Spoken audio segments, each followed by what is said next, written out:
Right breaking news చూస్తున్నాం. న్యూఢిల్లీలోని 10 Rajaji మార్గులోని AICC రాజ్య అధ్యక్షుడు మల్లికార్జున ఖర్గే సమక్షంలో బీఆర్ఎస్ ఎమ్మెల్యే మైనంపల్లి హనుమంతరావు, మైనంపల్లి కుమారుడు రోహిత్ కాంగ్రెస్ లో చేరారు.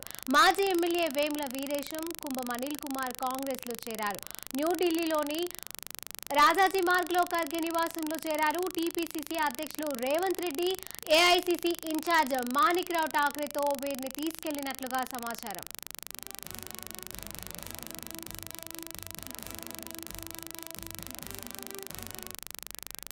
దీనికి సంబంధించిన మరింత సమాచారం మా ప్రతినిధి జగన్ అందజేస్తారు. జగన్,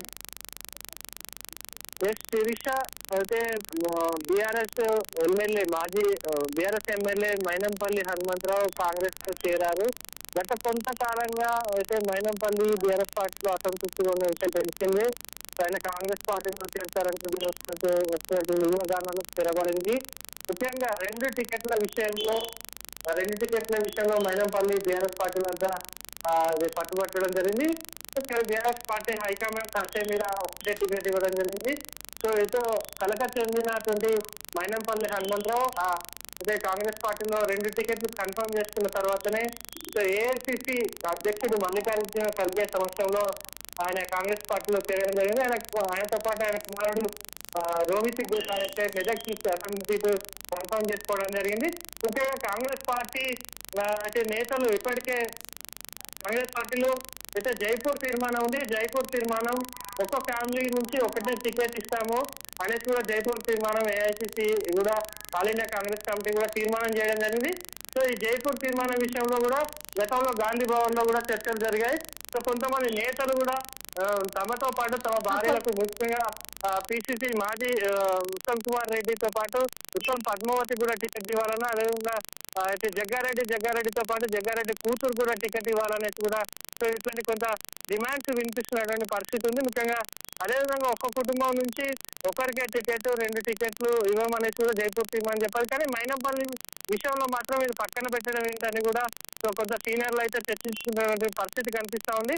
సో మైనంపల్లికో న్యాయం మాకో న్యాయం అంటూ కూడా సీనియర్లు ఇది చేస్తున్నారు. సీనియర్లకు హైకమాండ్ నుంచి నచ్చజెప్పే పరిస్థితి కనిపిస్తుంది. అదేవిధంగా ఒకవైపు మొన్నటి వరకు కూడా మల్కాజ్గిరిలో నందికంటి శ్రీధర్, మేడ్చల్ మల్కాజ్గిరి జిల్లా అధ్యక్షుడు నందికంటి శ్రీధర్ ఎవరైతే ఉన్నారో శ్రీధర్ ముఖ్యంగా ఆయన ఇంటింటా ప్రచారాన్ని కూడా ప్రారంభించారు, పాదయాత్ర కూడా ప్రారంభించారు. వాల్ రైటింగ్స్ అన్ని కూడా సో టికెట్ కూడా అయితే రేవంత్ రెడ్డి అనుచరుడుగా నాకే టికెట్ వస్తుందనేసి కూడా అయితే ఆశలు పెట్టుకున్నటువంటి నందికంటి శ్రీధర్ పైన ఆయన ఆశల మీద అయాశలు అయినట్టు చెప్పచ్చు. ఆయనని ముఖ్యంగా ఏఐసీసీ రాహుల్ గాంధీని ఆయన ఏఐసీసీ పెద్దలని అదేవిధంగా రాహుల్ గాంధీని కూడా కలవడం జరిగింది.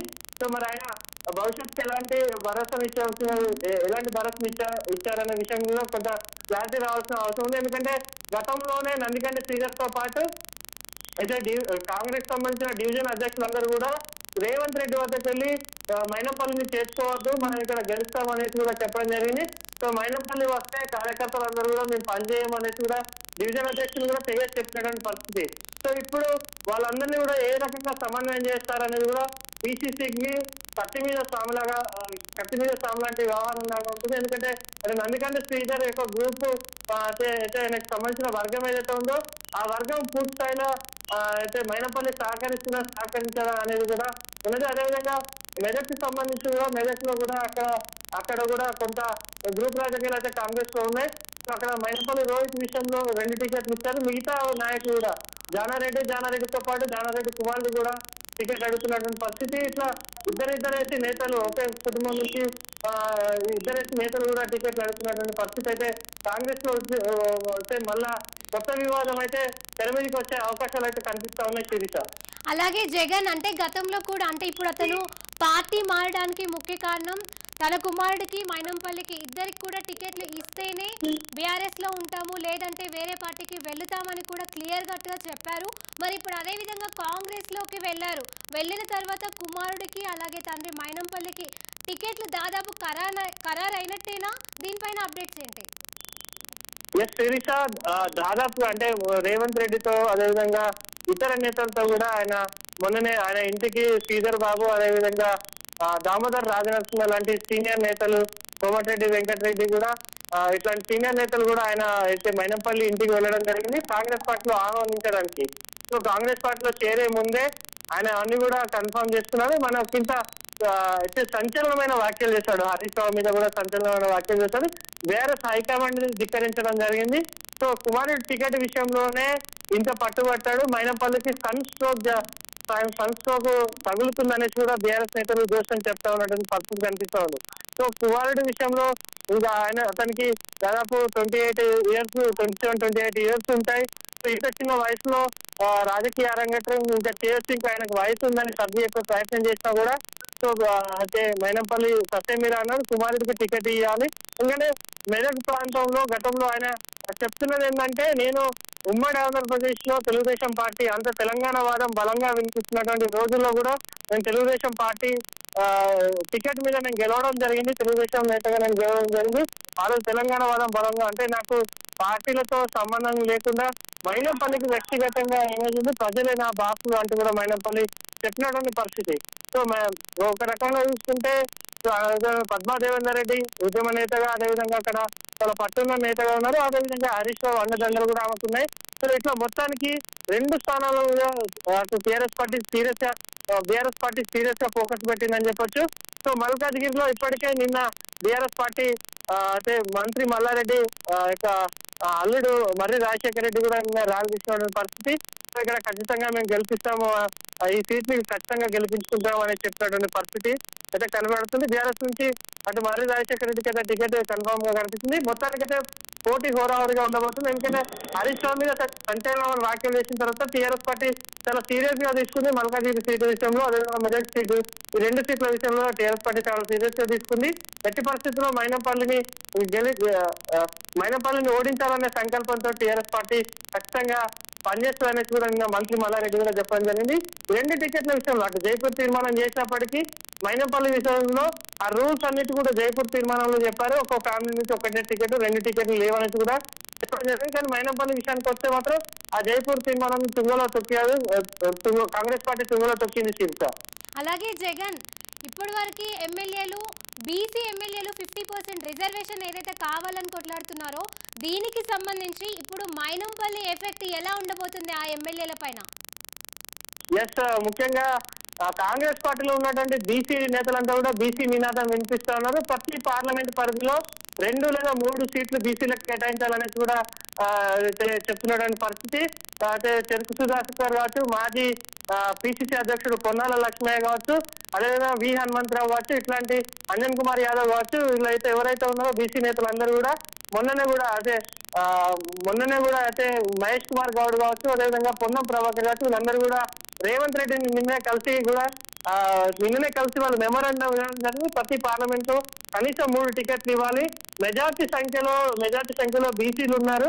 సో బీసీలకు టికెట్లు ఇచ్చి గెలిపించుకోవాలనే పరిస్థితి అయితే వాళ్ళందరూ కూడా కోరినటువంటి పరిస్థితి. కాకపోతే ఇప్పటికే సునీల్ కనుగోలు అయితే కాంగ్రెస్ పార్టీ అయితే రాజకీయ వ్యవహారాలు చూస్తున్నటువంటి సునీల్ కనుగోలు వ్యూహకర్త ఉన్నారు.